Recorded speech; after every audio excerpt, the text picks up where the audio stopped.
China does have very strong ties with Myanmar. Katrina, what have we been hearing from Beijing?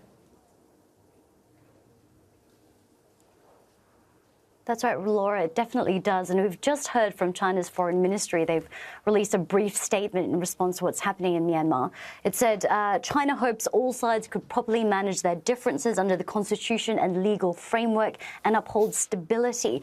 Beijing also described itself as a good neighbouring state of Myanmar and said it was watching and waiting for developments there. Now, quite a muted response, notably no criticism there at all. It seems Beijing, crucially, is concerned more about the stability in Myanmar and if things do escalate there, how that might affect the wider stability of the Asia region. And of course, Myanmar is a key partner, as you mentioned, of Beijing, the biggest trading partner, the second largest source of foreign direct investment, shares a 2,100-kilometre long border with the country. And Myanmar has signed a number of economic agreements with Beijing, the RCEP, the Belt and Road Initiative.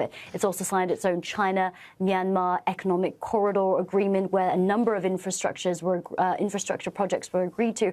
And also Beijing relies on Myanmar for various natural resources, gas, timber, jade. So it's a very mutually beneficial relationship, not just economically, but also politically.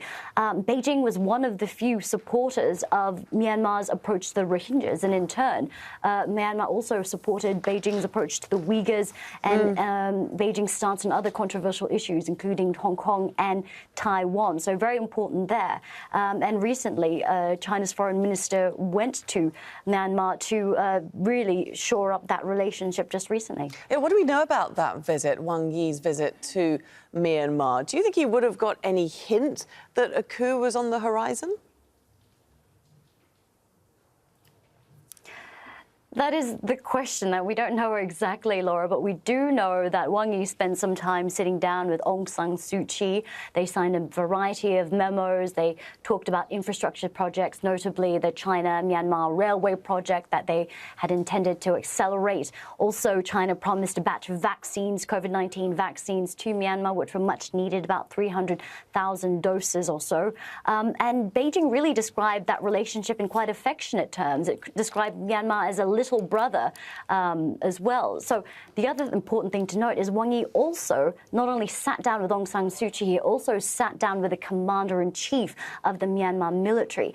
Now, of course, the military in Myanmar has been close to Beijing for decades, and arguably Myanmar was closer to China when the military junta was in power.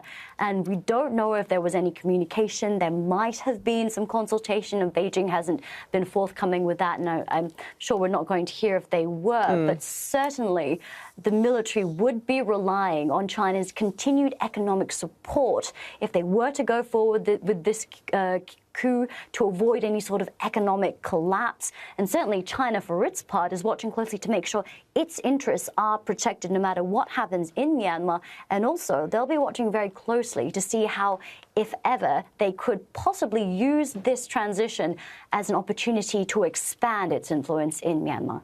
Katrina, you in Beijing. Thanks very much, Katrina.